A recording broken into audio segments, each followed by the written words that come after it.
tuned in to the Community Cats podcast. Ready? Let's go. Welcome to the Community Cats podcast. I am your host, Stacy LeBaron. I've been involved helping homeless cats for over 20 years with the Merrimack River Feline Rescue Society. The goal of this podcast is to expose you to amazing people who are improving the lives of cats. I hope these interviews will help you learn how you can turn your passion for cats into action. Today, we're speaking with Christi Metropole. When Christi encountered a stray and needy kitten in 1999, she was appalled to learn that little to no resources existed to help her cat and thousands like them. As a result, she founded the Stray Cat Alliance, and soon feral and free-roaming cats had found a formidable ally. Under Christi's unwavering leadership, hundreds of volunteers and scores of donors have since united to provide education, human power, and skills to trap, neuter, return thousands of cats who need help. Under her astute direction, Stray Cat Alliance's dedicated network helps ensure a safer, healthier quality of life for feral, stray, homeless, or community cats, often misunderstood and targeted, that wouldn't otherwise survive and flourish. Christi is acknowledged as the influential and candid voice for those cats. She is the go-to source on the subject, whose opinion is sought by other humane proponents needing sound advice. She is frequently requested as a speaker on critical issues related to cat care and protection, laws regarding humane treatment, and humane health-related concerns. Her experience as a teacher with Los Angeles Unified School District and as a realtor with Keller Williams Realty Brentwood has honed integral skills that help strategically steer the course and further development of Stray Cat Alliance. Christi, I'd like to welcome you to the show. Thank you, Stacy. I'm so excited to be on. So I hear this story here about a stray and needy kitten in 1999. Is that how you became so passionate about cats? It absolutely is. I lived in an apartment and I saw a kitten and I was like, oh my God, there's like a 3-month-old kitten. I got to go get her. And she kept running from me. And it was pouring rain. It was cold. And it was quite a few days and maybe even a week. Somebody said, you have to trap her. And I did all of this, and finding a trap was hard and nobody knew what to do. I finally trapped her in the middle of the night under a building, brought her into my bathroom. I didn't understand why she wasn't friendly. I didn't know that cats could be unsocial to people. And I brought her into my bathroom and she started hissing and spitting at me. And I was terrified of her. And I thought, oh my God, what have I done? I have a mountain lion in my bathroom. Like, I don't know what to do. But I was tenacious. I made calls and I worked with her. And 2 weeks later, she was sleeping on my pillow and I named her Chloe. And she was with me for 18 years. She passed away, I think, last year, 2 years ago. But in that journey in the apartment building, I realized people were abandoning their cats because a lot of students lived there. And I was always rescuing them. And then somebody said, well, there's a bunch of cats in this backyard and you did this. And so I went and I trapped those cats and I got them spayed and neutered. And I loved it. I thought it was so productive and I saw the need. And it was extremely difficult to find traps, to find spay and neuter, to find funding. And Stray Cat Alliance was basically born out of that experience of, I did it, I can do it, I'm going to make it easier for the public to do it, and I'm going to provide services. And so it kind of happened through me. Yeah, I find that happens a lot. I mean, we have an experience and we experience what I'll say in quotes, folks can't see it, but I'm quoting in the air right now, a problem of some kind, a challenge for us.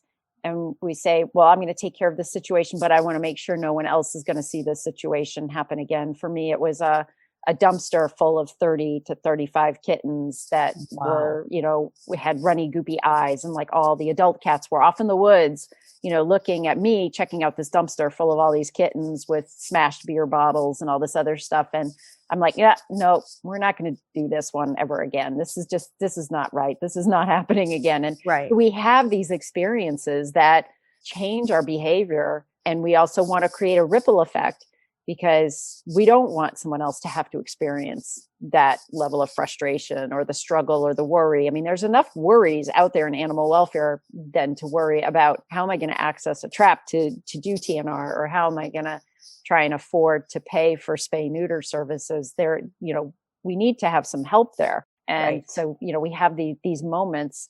So that's great that you took it to the next step and said, well, I'm going to do this. I'm just going to feel empowered to take that next step. And I think there are a lot of people out there that want to do it. What was it that really pushed you over the edge? Just, it was your own inner confidence, or, why did you feel like you could have the power to be able to create something like this, or feel empowered to create something versus maybe someone else who might just think about it, but not take that next step? Well, I didn't plan on creating Stray Cat Alliance. It kind of birthed itself through me. So I just knew it was a problem and I wanted to solve it. But I will tell you, what I learned along the way was the incredible prejudice against cats in the animal movement. And it infuriated me how the focus, and listen, I love dogs. I love them. I have them. I rescue them. The focus was on dogs. Cats were the throwaway animal. Oh my God, if you were a community cat or an unsocial cat, you were at the bottom of the rung. And that made me even madder. So that was my focus. I wanted to advocate for those that didn't have a voice. So it was very much a justice issue for me. It very much was an equality issue. And so even there's spay and neuter organizations to this day that won't fund the spay and neuter of an unowned cat. And they're still around. And so that is what kind of drove me, was to give them a voice, save their lives, respect their lives, help them survive. So early on, when somebody said, I love what you're doing, Christi, I'm going to buy you 20 traps, I was like, I don't know what I do with 20 traps. And a friend of mine who was helping me said, I'll hold the traps and you can send people to me and I'll teach people how to trap.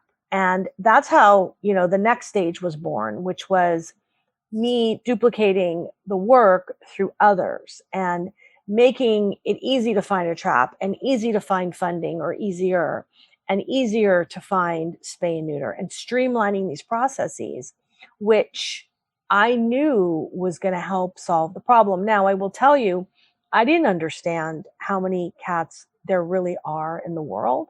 I remember a friend of mine and I TNR'd an apartment building in West LA. So not a super low income apartment building, but a lot of people coming and going and leaving their cats. We TNR'd like 35 cats. We put them back. We took the kittens. I did tons of negotiations with the landlords, and we were like, well, what do we do now? And my friend's like, have we fixed all the cats in Los Angeles? I'm like, I don't know. What do we do? And so we were really naive and didn't really have any idea of what was out there and what needed to happen. And also didn't really understand that taking cats to the shelter, well, I knew taking the cats to the shelter was not a solution, but I really didn't understand that even for people who hated cats, taking cats to the shelter only to be killed only created a vacuum for more cats to come in. So as I started learning all this, I started sharing the gospel. I was spreading the word. And I had a lot of resistance from animal rights organizations who are like, I'm not going to bother with, those lowly animals, to animal welfare, which was, well, we don't deal with feral cats. We don't care. We're not going to spay and neuter them. By the way, that's where all the kittens in the shelters come from, but never mind that. So I really had that. It was more of a struggle for just getting them a voice. So you're in Los Angeles. Can you just Yes. share for our listeners the programs that the Stray Cat Alliance operates now? Well, now we operate, and we've evolved and changed and pivoted over the years. And I think we will always do that to incorporate best practices. But we have trap depots. So if people, they call our hotline or they really email our hotline, I've got cats. What do I do? We're like, we have trap depots. You can go, you can learn how to trap. And we know now in 2021, spay neuter sadly is very scarce. There's not enough veterinarians. People are adopting more than ever, so veterinarians are busier than ever and needed more than ever. So spay neuter is difficult to get, and lots of good people are working on that. But we do, as best we can, help them with that. And we give them advice and guidance. We do advocacy. But really our goal is to empower people. We also run a program at the South Los Angeles shelter called Safe at Home. We're starting our 6th year. We have staff that sit at the front of the shelter and intercede when people walk into the shelter with unweaned kittens. So basically under 8 weeks, we're only allowed to intervene on kittens that are 8 weeks and under because of the TNR injunction that was in place in the city. And we engage the public. And when we first started this program in 2000, we talked about it in 15, it launched in 16. Everyone said to me, nobody cares. Nobody in those neighborhoods, they don't care. When people get to the shelter, they've already made up their mind. I mean, all this mythology, which turned out obviously not to be true. And when we intercede on behalf of these kittens in front of the shelter, we convert about over 50% of the people say, yes, I'll take them home. And it's a very underserved community. So we do offer food and bottling, and we teach them how to bottle. We do all the deworming and vaccinations. We do everything. When they're of age, we spay or neuter them. And if that family wants to adopt them, they get to adopt them free of charge. If they can't keep them, we adopt them out. And it has been monumentally successful. And the beauty is that we are teaching a community that didn't have any access to information or resources what the possibilities are for life-saving. And we're just super proud. The other thing we do is we run a return to field, which we call return to home program for community cats out of Long Beach Animal Care Services. When we first got there, the save rate for cats was 10 or 20%. They just closed the year with a 97% save rate for cats. That's not a combined dog and cat. That's just a cat save rate. And it was also born out of this return to home of community cats. So we would take healthy community cats, get them spayed and neutered at the shelter, and return them where they came and do TNR around that cat. And that is the best model for reduction of intake. The reduction of intake is huge at Long Beach Animal Care Services, and their life-saving has gone up. It's transformed the shelter. It's transformed the way the medical staff and the animal control officers see cats. They're no longer a throwaway animal. They are treatable. They have a live outcome. There's a roadmap. There were so many wonderful unintended consequences of that program. We started in 2014. We didn't really know exactly what we were doing. We were the 3rd in the country, but we trudged the road. And 7 years later, we're done. We're not going to be there anymore. We've taught them how to do it. They've got an incredible shelter director, and we're moving on to help other shelters with really roll up your sleeves, hands-on work with community cats and who to return and who not to return. And what those kind of programs, when they're embedded in shelters, is my staff would start seeing litters of kittens and want to take them all home. And I would say, start networking them. And they would start networking them. And then that opened up a whole new world to that shelter of people coming to pull kittens and people networking. And it was really transformational. And we're super proud. We also did that in Orange County. So we're super excited about our work with community cats and, fixing them and putting them back. And we, this year we did almost 2,000 adoptions in 2020. We are not even an adoption agency, but we realized, we had to adopt out cats. And if we had more volunteers, we probably would have adopted out 3,000 or 4,000 more. It wasn't the change in the tide of cats and adoption I never, ever would have predicted. We have multiple applications, even for older cats, sick cats, special needs cats. We get them homes. It's amazing. And it's because the public has stepped up. And I think the old days of cats being second-class citizens is really changing. And I can't even believe I'm saying this. And even community cats, like the awareness is completely different than when I first started. And I would just shake my head at many in 2000, the Humane Society of the United States said you should put down community cats. Like that was in the writing. And that's in other large animal orgs. And they don't say that anymore. It's very, very, very different. So it's exciting what's happened to our movement and for cats. Give your feline friend protein-packed meals they'll crave with Smalls. Smalls is fresh, human-grade food for cats, delivered right to your doorstep so you too can embrace your inner house cat. All cats are obligate carnivores. They need fresh, protein-packed meals. Conventional cat food is made with profits in mind, using low-quality, cheap meat byproducts, grains, and starches coated in artificial flavors. Smalls, on the other paw, is made with cats in mind. Smalls develops complete and balanced recipes for all life stages with leading cat nutritionists. Starting with human-grade ingredients like you or I would find at the market, Smalls recipes are gently cooked to lock in protein, vitamins, minerals, and moisture. No room for fillers, no need for flavoring. Better quality ingredients mean a better, healthier life for your cat. Since switching to Smalls, cats have experienced improved digestion and a less smelly litter box, softer and shinier coats, plus better breath. Try Smalls today for your cats in your household. Hooch loved it. Use offer code CommunityCats at checkout for a total of 30% off your first order at smalls.com. Are you ready to be part of the solution for feral and stray cats in your neighborhood? If so, then make sure to sign up for our next Neighborhood Cats TNR certification workshop. A new workshop is held online each month, generally on the first Saturday of the month, but please check our website for exact dates. For just $10, expert instructors will teach you best practices for trap, neuter, and return. TNR. Learn what TNR is and why it works. We'll cover getting along with neighbors, preparations for trapping, trapping itself, including entire colonies at once, feeding, providing winter shelter, and more. Take advantage of the interactive format, extensive handouts, and video footage of actual projects. Attendees will receive a certificate of attendance and gain access to an ongoing Facebook group for networking with other TNR activists. The 2.5-hour workshop is led by Susan Richmond, the Executive Director of Neighborhood Cats, and Brian Cordes, Neighborhood Cats National Programs Director. To find out the date of the next workshop and sign up, just visit communitycatspodcast.com.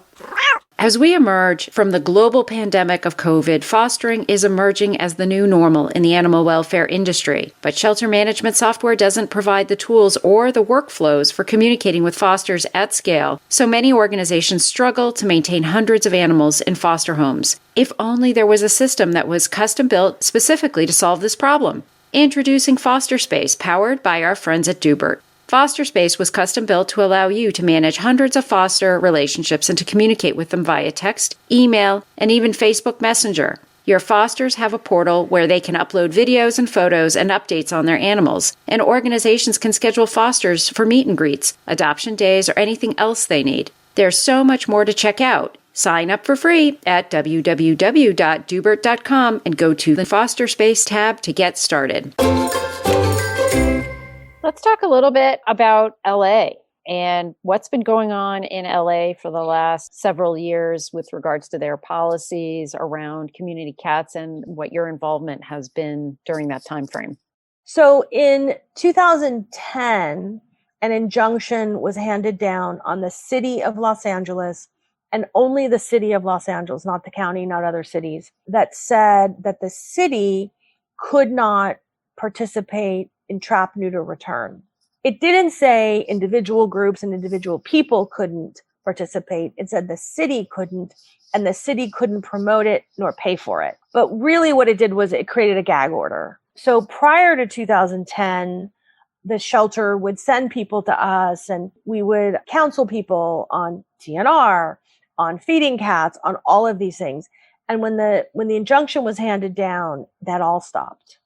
And so really, people, citizens, their right to know good information was lost because of this. And it all happened because the city was sued by certain groups saying that they were participating in trap, neuter, return without having done an environmental impact report. And the leadership in those days prior to 2010 just ignored that. They just thought it would go away, and it didn't go away. So they got us into a terrible jam. So the city has this injunction, it's in place, and everybody thinks it's going to go away in 6 months to a year. This happened for 11 years. Like, it was just a never ending nightmare. So finally, the city, like for the third iteration, the city council voted for like $800,000 to do this environmental impact report. And the draft they call EIR came out in summer of 2019. And it was concerning. They had a lot of very concerning elements. They said that, you only could feed cats at a certain time. And by the way, there were many meetings before that, and they interviewed us and asked us questions. And I was in a lot of meetings talking to them, but they come out with this draft impact report. And it said a lot of things, including it said you couldn't TNR or feed cats in environmentally sensitive areas and 1 mile buffer zones. So the environmental sensitive areas and 1 mile buffer zones were 40% of the city of Los Angeles. So we're like, that's not going to work. And you want to TNR more in environmentally sensitive area because that's where you're going to fix a cat. And I live in an area where the next block becomes the buffer zone and there's cats across the street. So we, Stray Cat Alliance, really went hard against that. We hired a really experienced, what they call CEQA attorney, which is California Environmental Quality Act. This is all falls under that. And he picked it apart and we wrote our official letter and we went really hard with our social media, with our e-blasts.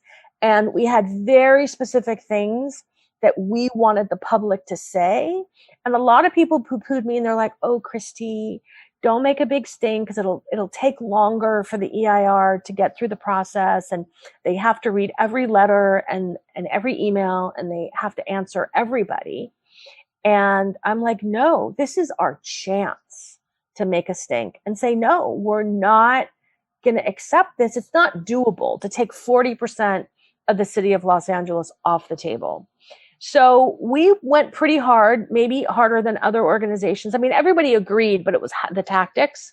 And I want to say there was 200 people in a room one night. They couldn't believe it. And we were all, except for like 3 people, we were all on point and had the same message. And they came out with the final EIR a couple months ago, or I don't know, maybe it's 6 months now. And they did it. They took out the environmentally sensitive areas and 1 mile buffer zones. And they changed the feeding times. And it became a very workable environmental impact report. And they added 20,000 spays and neuters the city would pay, I think, for 30 years above baseline. So they got a baseline. How many spays and neuters of cats are going on now? Okay, we need 20,000 more per year. It's good. The problem is COVID. So there's the budget. There's no money for those 20,000. I don't even know if there's money for what they've had. So we're working through all of that, but we weren't allowed to have traps on city property. We weren't allowed to talk. We weren't allowed to say the name feral. So Safe at Home, our program at the South LA shelter, was very much impacted. We couldn't intervene on behalf of older cats. We couldn't talk about, oh, you're bringing those kittens in? Let's go TNR those moms and dads. We weren't allowed to talk about that. So we believe that the 20% increase of intake of Los Angeles Animal Services per year was probably significantly impacted because of the injunction. So yes, intake in 2019 was up other places as well. Some scientists say because we had massive rain, and when you have massive rain, you have more births. I heard there was more rabbits, there was more squirrels. I don't know how that translates to kittens because kittens don't eat bugs, but anyway. But in intake in Los Angeles City was drastically up, and it kept going up. So we're working on the No Kill Initiative at NKLA, and the needle keeps getting moved because the intake is insane. So in 2019, the 6 city shelters in the city of Los Angeles, they took in 13,500 kittens 8 weeks and younger. And the solution is targeted TNR, and we couldn't do it. So last year with COVID and managed intake, I think the intake of kittens was about 6,000, which is very doable. It doesn't mean there's not kittens out there that need our support and there's not cats out there. And I very much believe with managed intake, you still really need to increase your services. And of course, my dream and lots of people's dream is that shelters are now community centers where people go for support. They don't go to get punished. They get services for their animals. They get good information, and that's just a better world for everyone. And that's really the only sustainable way. And a lot of the laws that pertain to dogs and cats, if you live in a wealthy community and you're, of a certain economic status, like you're not bothered by animal control or you have the services. But if you live in South LA, you don't receive the same services and you're punished instead of being supported and educated and doing the right thing. Christi, that's great. That's an incredible sort of background of the whole process and then where you think things are headed. I think that's just a fantastic sort of timeline that you just shared with us, and really tremendous, last decade plus of work that you've been doing. If there are folks out there that are interested in finding out more about the Stray Cat Alliance, how would they do that? Our website, straycatalliance.org, there's a contact page. And of course, we always need fosters and volunteers, but we have a lot of virtual volunteers now, so you can really live anywhere in the world. And then we have information. We were chosen to be the official trainers of, I don't know if that's not the right word, but the official trainers of LA City for the citywide cat program. So we are going to be starting in about a month doing Zoom meetings that are open to really anyone, but pertains to the city of Los Angeles. And we're going to get to give really good, accurate, compassionate information about cats and community cats and what to do. And don't necessarily, a cat is 13 times more likely to find his or her home if you leave them alone. So people think they're doing the right thing. Some people hate cats, some people love cats, but they think they're doing the right thing by picking up a cat they find and bringing them to the shelter. But we know return to owner is about 1%, if you're lucky, for cats. Leave the cat where they are. So we're going to be teaching people about that. If they find kittens, don't necessarily take those kittens away from their mama. We get kittens at the shelter all the time that are fat and healthy, and their mother is like, where do my babies go? And those kittens are going to survive much better with their mother than us. So we're going to teach people about what to do and how to mitigate issues and to feed and to spay and neuter.